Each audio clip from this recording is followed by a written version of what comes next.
বর্তমানে বর্ষাকাল, প্রায়শই কালাজ ঘরে প্রবেশ করছে। এই জন্য এই ভিডিওটা তৈরি করেছি। এটি একটি সতর্কতামূলক ভিডিও। কালাজ অর্থাৎ কমন ক্রেট বাংলায় বিভিন্ন অঞ্চলে বিভিন্ন নামে পরিচিত। কোথাও চিতি, কোথাও শাখা চিতি, কোথাও ডোমনা চিতি, কোথাও কালচা, কোথাও শিওর চাঁদা, কোথাও ঘামচাটা ইত্যাদি নামে পরিচিত।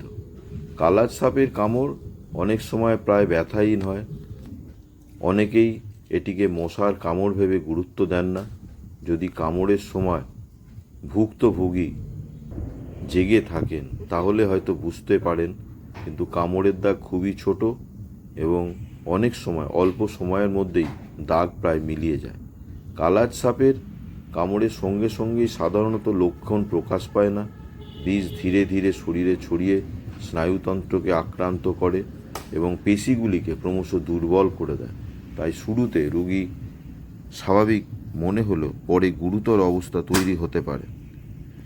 প্রাথমিক লক্ষণ পেটে মোচড় দেওয়া, পায়খানার বেগ অনুভব হওয়া বা পাতলা পায়খানা হতে পারে, বমি বমি ভাব, বমি হতে পারে আবার নাও হতে পারে, অনেক সময় কোমরে ব্যথা অনুভূত হতে পারে।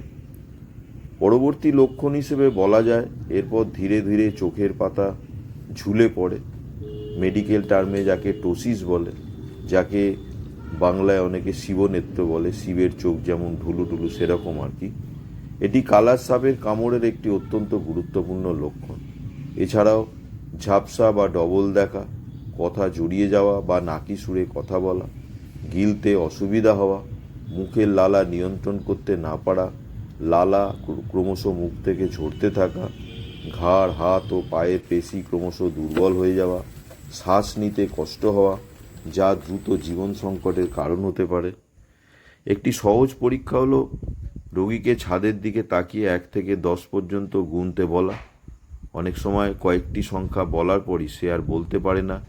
নিজের নাম জিজ্ঞেস করলেও নাকি সুরে বা অস্পষ্টভাবে উত্তর দেয়। এইসব স্নায়ুতন্ত্র আক্রান্ত হওয়ার অন্যতম লক্ষণ। গুরুত্বপূর্ণ বিষয় হলো রোগী সাধারণত শেষ পর্যন্ত সচেতন থাকেন, কিন্তু শরীরের পেশিগুলো ধীরে ধীরে অবশ হতে থাকে। কালাজ সাপের কামড়ের সন্দেহ হলেই কোনো লক্ষণের জন্য অপেক্ষা করার দরকার নেই। দ্রুত নিকটবর্তী সরকারি হাসপাতালে নিয়ে যান। চিকিৎসা প্রয়োজন অনুযায়ী অ্যান্টিভেনাম, নিওস্ট্রিগমিন, অ্যাট্রোপিন এবং অন্যান্য সহায়ক চিকিৎসা ডাক্তারবাবুরাই দেবেন। এগুলো বলার উপেক্ষা রাখে না। সময় মতো হাসপাতালে পৌঁছালে অধিকাংশ রোগী সম্পূর্ণ সুস্থ হয়ে বাড়ি ফিরতে পারেন। ঝাড়ফুঁক করবেন না, কামড়ের স্থান কাটা ছেঁড়া করবেন না, বিষ চুষে বের করার চেষ্টা করবেন না, শক্ত করে টুর্নিকেট অর্থাৎ বাঁধন দেবেন না। বর্ষাকালে বিশেষ করে মাটির বাড়িতে কালাজ সাপ ছোট ছোট গর্ত, ফাটল, দরজার ফ্রেমের ফাঁকা অংশ বা দেওয়ালের গোপন জায়গায় আশ্রয় নিতে পারে। এটি একটি রাতচরা সাপ, তাই গভীর রাতে খাদ্যের সন্ধানে বের হয়।